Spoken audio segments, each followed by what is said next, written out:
In this video, we're going to talk about the properties of acids and bases. So a couple of basic things that we should know about acids is that they have a sour taste. For example, you've probably encountered or tasted lemon juice or orange juice, and you've tasted that sour taste of an acid.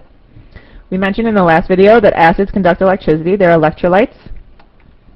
They'll be stronger electrolytes based on how many hydrogen ions they dissociate into. We talked a little bit about the strength in the last video as well. We also talked about electrolytes when we did solutions, and we said that if you break up into more ions, you're going to be a better electrolyte. So that same idea is going to hold true here. Acids react with metals to form hydrogen gas. So we're going to be looking at table J. If you can open up the table J and look at it, on the very bottom there's a H2. If a metal is above H2, it will react with hydrochloric acid to produce hydrogen. So if you look at it, Ca should be above H2 on the chart. So this could be a single replacement reaction. Calcium can replace hydrogen in the reaction, and you can produce hydrogen. So if you have a metal that's above hydrogen on the chart, it will react with an acid to produce hydrogen gas.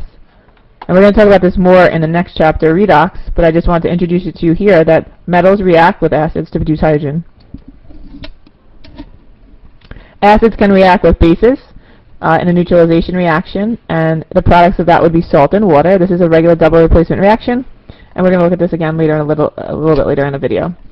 Acids can cause color changes, and you've seen this in biology, right, where you've looked at pH paper, and you've seen that it causes different solutions cause different color changes. So blue litmus will turn red in acid, or for example, you may have used phenolphthalein and it turns colorless in an acid.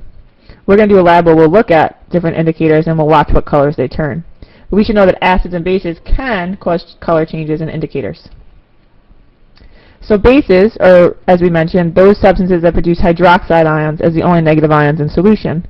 Here's a reaction of sodium hydroxide. It breaks apart into Na plus and OH minus. So the only negative part here, the negative part, is a hydroxide ion, so it's a base.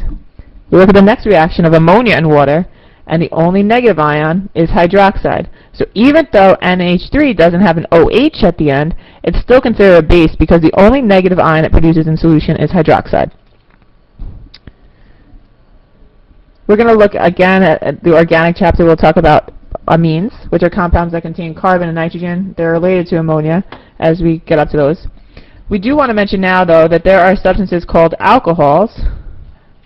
They do not ionize, means they don't break up into a positive and negative ion in solution. So that would be like CH3OH, CH3CH2CH, or whatever. Anything with an OH on the end, but no metal here. So remember we said to be a base, you have to have this hydroxide on the end, but there has to be a metal in front.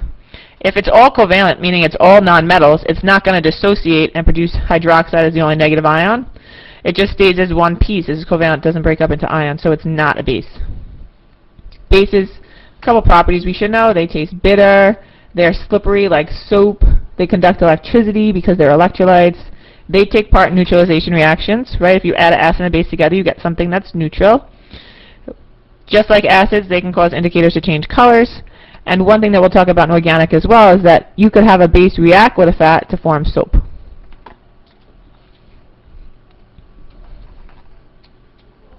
For the purpose of Regents chemistry, you don't have to know how to name them, just as I mentioned in the last video. You just need to go to table K and L and look at the chart and be able to identify the name based on the chart.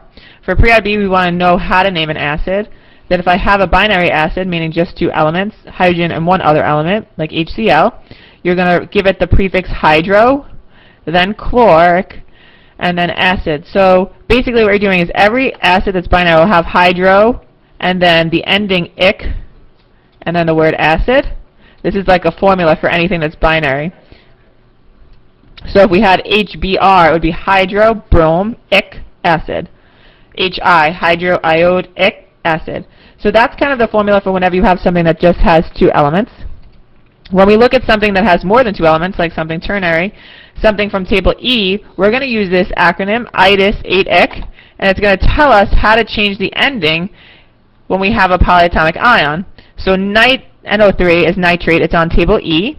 If you end in ite, like nitrite would, you get the OUS ending. If you end in ate, you get an ic ending. So NO3 is nitrate. so it gets the ic ending. It becomes nitric acid. Sulfite, SO3, would become sulfurous acid. Nitrite, nitrous. Sulfate ends in ATE, so it gets an ic ending. So we just want to keep in mind how to name them, should you need them for the SAT too. When you want to name a base ends with the word hydroxide, and just like we've been naming all year, CaOH2, we've named bases before, so calcium hydroxide, sodium hydroxide, you name the positive ion and the negative ion. And you only need a Roman numeral. Remember, if you're naming a transition metal and it has more than one oxidation state, you want to put that Roman numeral in to indicate the charge of the metal.